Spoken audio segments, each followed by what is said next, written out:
Hi friends, welcome to Bensi Flower channel. இன்னைக்கு நாம செய்ய போறது சப்பாத்தி with veg குருமா. இதுக்கு வந்து 1 கப் அளவுக்கு கோதுமை மாவு எடுத்துக்கோங்க. அதுல தேவையான அளவு உப்பு போட்டுக்கோங்க. உப்பு போட்டு நல்ல உப்பு வந்து எல்லா பக்கமும் படுற மாதிரி பரவி விட்டுக்கோங்க. உங்களுக்கு தேவைப்பட்டா நீங்க நெய் டால்டா யூஸ் பண்ணிக்கலாம். நான் அது யூஸ் பண்ணல.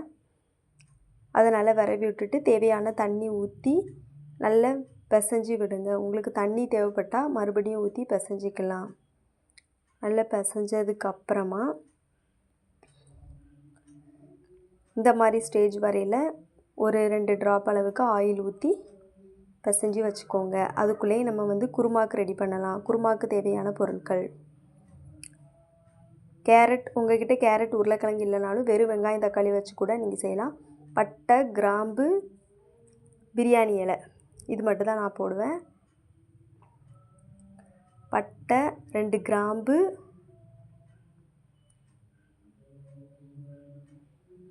பிரியாணி இலை,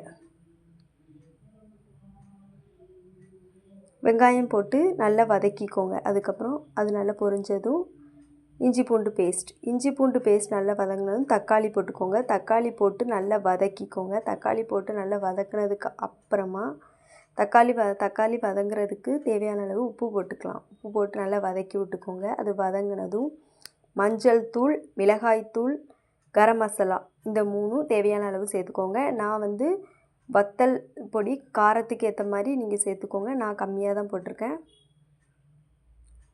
அதுக்கப்புறம் தண்ணி ஊற்றி நல்லா கொதிக்க விடுங்க. அது கொதிக்கிறதுக்குள்ளே நம்ம ஒரு பேஸ்ட் ரெடி பண்ணலாம். தேங்காய், சோம்பு, பட்டை இது 3 அரைச்ச பேஸ்ட்.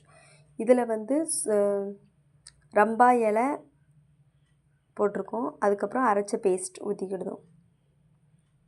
ரம்பா இலையும் பிரியாணி இலையும் போட்டிருக்கோம். அதுக்கப்புறம் அரைச்ச பேஸ்ட் ஊற்றி நல்லா கொதிக்க வைங்க. அது கொதிக்கிறதுக்குள்ளே நம்ம இங்கே சப்பாத்திக்கு மாவு பிசைஞ்சு வச்சுருந்தோம்னா அந்த சப்பாத்தியை போட்டு எடுத்துடலாம். அதை நல்லா தேய்ச்சி போட்டுக்கிட்டு இதை நல்லா கொதித்து நல்லா வற்றி வரணும். மீடியம் ஃப்ளேம்லேயும் லோ ஃப்ளேம்லேயும் வச்சுக்கோங்க. மாற்றி வச்சுக்கோங்க. குருமா உங்களுக்கு எந்த அளவுக்கு இதாக வேணுமோ அந்தளவுக்கு நீங்கள் கட்டியாக வச்சுக்கலாம். கட்டியாக வைக்கும்போது நல்லாயிருக்கும் டேஸ்ட். அதுக்கப்புறம் மல்லி இலை போட்டு இறக்கிடுங்க. ஒரு தடவை நீங்கள் இதே மாதிரி செஞ்சு பாருங்கள். திரும்ப திரும்ப உங்களுக்கு செய்ய தோணும். சப்பாத்தியை 2 பக்கம் திருப்பி இந்த மாதிரி வேக வச்சுக்கோங்க. ஹை ஃப்ளேமில் வச்சு சப்பாத்தியை 2 பக்கமும் திருப்பி வேக வச்சுக்கோங்க. சப்பாத்தி நல்லா சாஃப்டாக உங்களுக்கு கிடைக்கும். நான் ஆயில் எதுவும் சேர்க்க மாட்டேன். நீங்கள்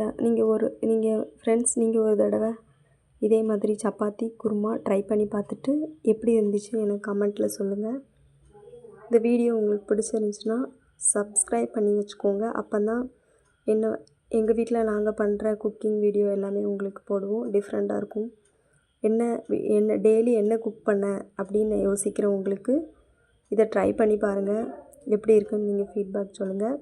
இந்த வீடியோ உங்களுக்கு பிடிச்சிருந்துச்சுன்னா உங்களோட ஃப்ரெண்ட்ஸ் அண்ட் ஃபேமிலிக்கு ஷேர் பண்ணிக்கோங்க. லைக் பண்ணுங்கள், சப்ஸ்கிரைப் பண்ணுங்கள், கமெண்ட் பண்ணுங்கள் ஃப்ரெண்ட்ஸ். தேங்க்யூ ஃபார் வாட்சிங்.